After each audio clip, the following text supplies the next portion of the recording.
Magandang buhay mga bata! Ako ang inyong Teacher Casey. Mag-like and subscribe na sa aking channel at huwag kalimutang pindutin ang notification bell para updated kayo sa mga lesson videos na i-upload ko. Maraming salamat! Ang ating subject ngayon ay PE o Physical Education. Weeks 5 to 8. Ang ating pag-aaralan ay panandaliang pagtigil. Handa na ba kayo? Ang araling ito ay binuo at sinulat para sa iyo. Ito ay makatutulong sa iyo upang maisagawa ng tama ang mga konsepto ng paggalaw. Natatalakay sa araling ito ang mga maaaring maisagawa habang nasa panandaliang pagtigil ang ating katawan. Pagkatapos mong pag-aralan ang araling ito, ikaw ay inaasahang makalilikha ng symmetrical at asymmetrical na hugis gamit ang katawan at maisasagawa ang mga panandaliang pagtigil ng katawan sa symmetrical at asymmetrical na hugis gamit ang iba't ibang parte ng katawan bukod sa mga paa bilang base of support. Ano-ano ang mga galaw ng iyong paa habang nasa loob ng tahanan? Kailan mo na isasagawa ang mga galaw na ito?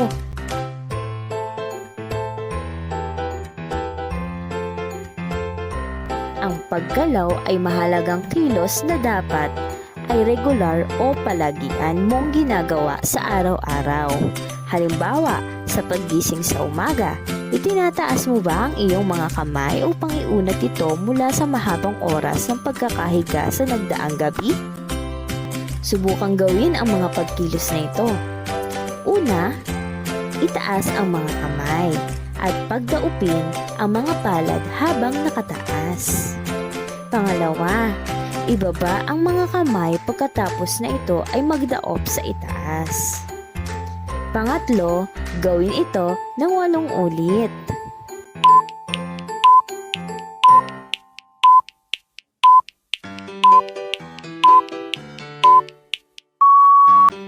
Ano ang iyong pakiramdam sa gawaing nabanggit? Ang symmetrical ay nagpapakita ng balanse sa paghahati sa gitna ng mga hugis.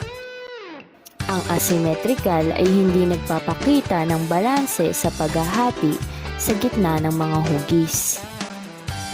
Ang larawan na ito ay nagpapakita ng balanse.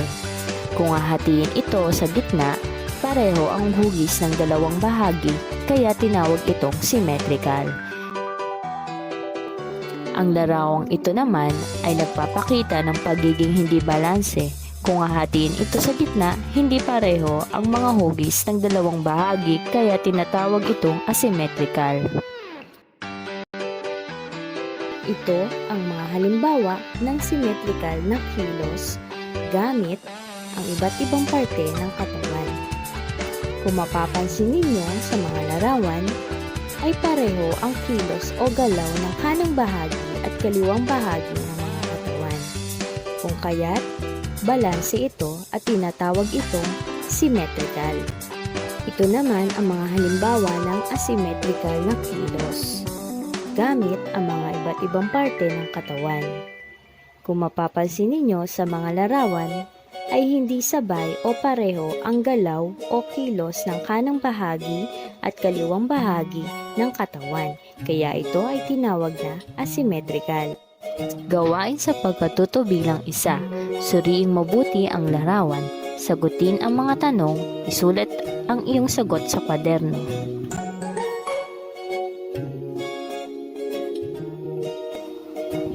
Bilang 1. Ano ang ginagawa ng bata sa larawan? Bilang 2. Anong parte ng katawan ang kanyang ginamit upang manatili sa ganitong posisyon? Bilang 3. Maaari bang manatili ang bata sa ganitong posisyon ng matagal na panahon? Bakit? Bilang 4. Ano ang masasabi mo sa bahaging ginamit sa paggalaw? Ito ba ay symmetrical o asymmetrical?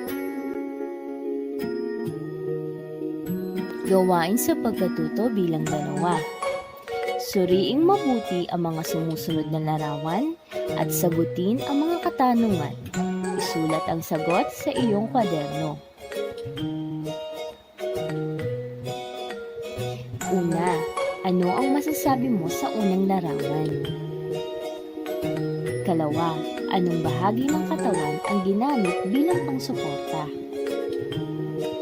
Ikatlo, ano ang masasabi mo sa ikalawa at ikatlong larawan?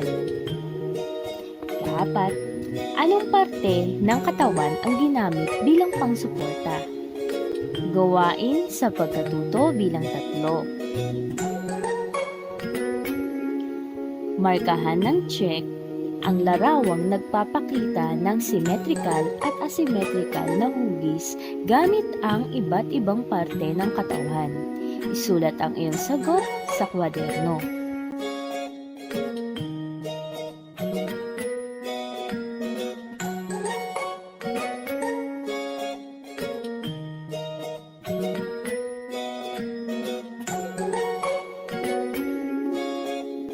Gawain sa pagkatuto bilang 4. Pag-aralan kung paano isinasagawa ang mga gawain sa bawat istasyon. Sundin ang mga hakbang. Sagutan ang mga tanong sa ibaba sa iyong kwaderno. Una, gawin ang mga sumusunod na galaw ng katawan. Ikalawa, gayahin ang nasa larawan. Ikatlo, ipalakpak ang kamay ng 3 beses pagkatapos isagawa ang bawat istasyon.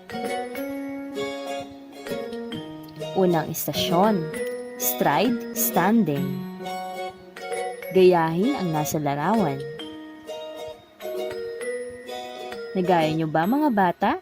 Kung gayon ay palakpak ng 3 beses ang inyong mga kamay. Ikalawang istasyon, half kneeling. Gayahin ang nasa larawan. Nagawa niyo ba mga bata? Kung gayon, ipalakpak ang kamay ng 3 beses. Ikatlong istasyon, dog stand. Gayahin ang nasa larawan. Nagawa niyo ba mga bata? Kung gayon, ay palakpak ang kamay ng 3 beses. Ika-4 na istasyon, frog sit. Gayahin nyo nga mga bata. Nagawa nyo ba mga bata? Kung gayon, ay palakpak ang kamay ng 3 beses. Mahusay mga bata! Ngayon ay sagutin mo ang sumusunod na katanungan. Una, anong posisyon ng katawan ang ipinakita mo sa Station 1? Kalawa, anong bahagi ng katawan naman ang ginamit mo bilang pang-ibabang suporta habang isinasagawa ang Station 2? Ikatlo, kaya mo bang gawin ng matagal ang sinasagawa mo sa Station 3? Kaapat, ano ang naramdaman mo habang isinasagawa ang Station 4?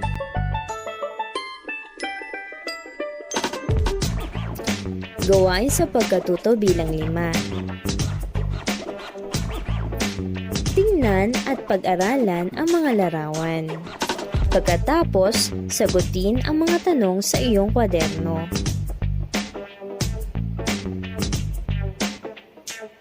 Una, ano ang masasabi mo sa bawat larawan? Kalawa, anong bahagi ng katawan ang ginamit bilang pang-ibabang suporta?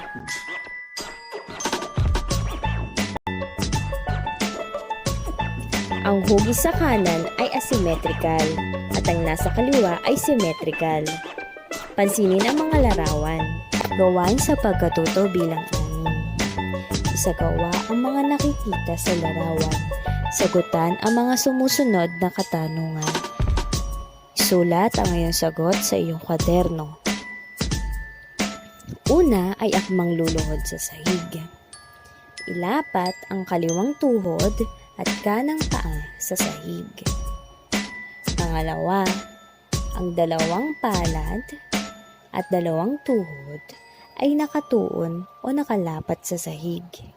Pangatlo, humiga ng patagilid sa sahig na nakaunat pauna ang kanang kamay at ang kaliwang kamay ay nakaharap sa dibdib.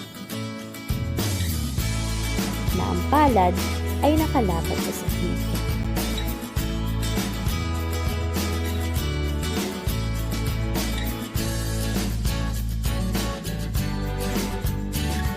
Una, anong posisyon ng katawan ang iyong nagustuhan sa isinagawa mo? Ikalawa, bukod sa iyong mga paa, anong bahagi ng iyong katawan ang ginamit mo bilang pang-ibabang suporta? Ikatlo, anong galaw ng katawan ang nagpapakita ng symmetry? Ikaapat, alin naman ang nagpapakita ng asymmetry? Gawain sa pagkatuto bilang pito. Ang mga sumusunod ay mga gawain natin araw-araw. Tukuyin kung anong bahagi ng katawan ang ginamit bilang pang-ibabang suporta. Sulat ang sagot sa iyong kwaderno. Tingnan mabuti ang mga larawan.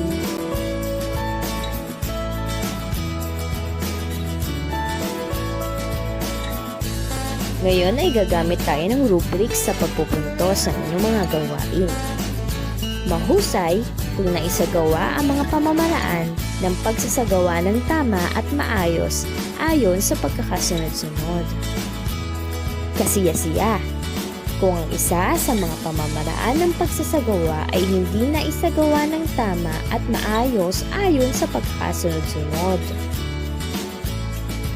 At nangangailangan ng kagalingan kung hindi na isagawa ng tama at maayos ang pamamaraan ng pagsasagawa ayon sa pagkakasunod-sunod. Handa na ba kayo mga bata?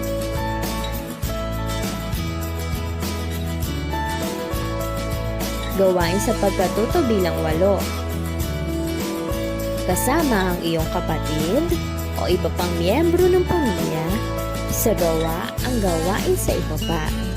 Gamitin ang guide sa pagpupuntos sa iyong gawain. Isulat ang iyong puntos sa iyong kwaderno. Gawin ninyo ang chest and leg arms raising. Una, humiga padapa sa sahig. Kalawa, iunat ang mga bisi patagilid na nakabukas ang mga palad.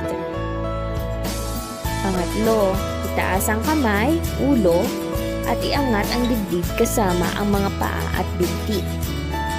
Kaapat, ilagay ang balanse sa tiyan. Ikalima, gawin ito sa loob ng 5 segundo.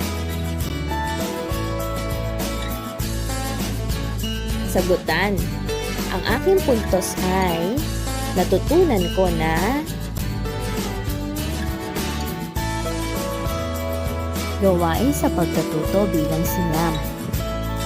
Basahin ang wastong pamamaraan ng pagsasagawa ng leg raise up. Isulat ang iyong puntos sa iyong kwaderno. Ang gagawin nyo ngayon ay leg raise up.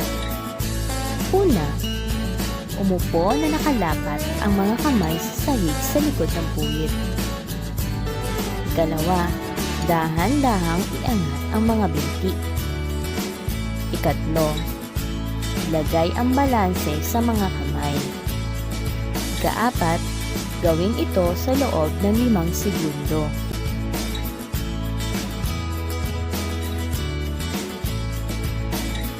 Sagutan, ang aking puntos ay natutunan ko na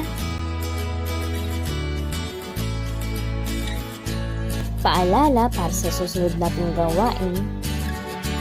Kinakailangan ang patnubay at gabay ng guro, magulang, nakakatanda habang sinasagawa ang gawain upang maiwasan ang sakuna. Handstand. A. Isagawa ang handstand position na gamit ang mga kamay bilang pang-ibabang suporta. B. Manatili sa ganitong posisyon sa loob ng 5 segundo. Paalala, kinakailangan ang patnubay at gabay ng guro, magulang, nakakatanda habang sinasagawa ang gawain upang maiwasan ang sakuna. Hindi mo ito kinakailangan gawin kung ikaw ay hindi physically fit o walang kapasidad o kakayahang gawin ito. Bilang isa, anong mga kasanayan ang iyong naisagawa? Bilang dalawa, anong hugis ang iyong naipakita sa pamamagitan ng iba't ibang bahagi ng katawan bilang pang-ibabang suporta? Bilang tatlo, paano mo isinagawa ang mga kasanayan?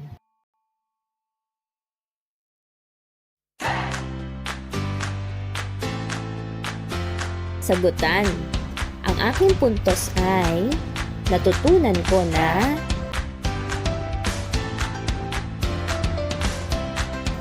isagawa ang mga sumusunod na gawain. Maaaring pagsanayan muna ang mga hakbang na gagawin bago ito isagawa. Gamitin ang rubric sa pagmamarka ng iyong natutuhang kasanayan.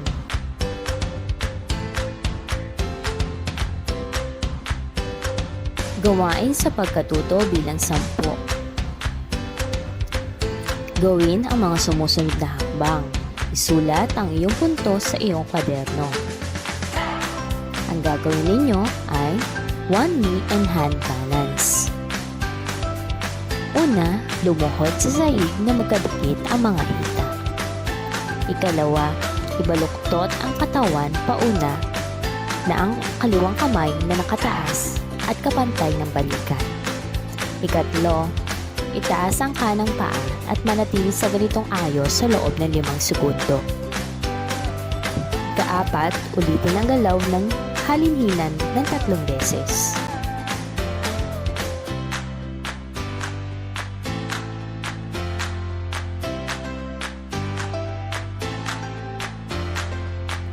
Pangalawa niyong gagawin ay ang V-sit.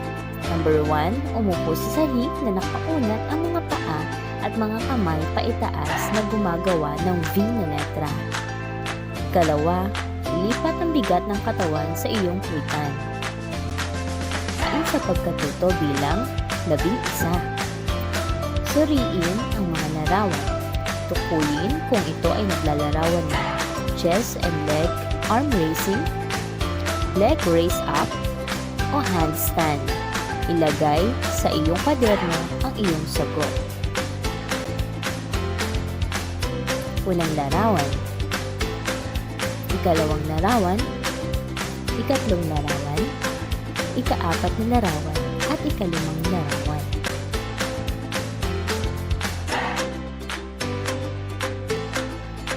Mahusay mga bata! Hanggang sa muli!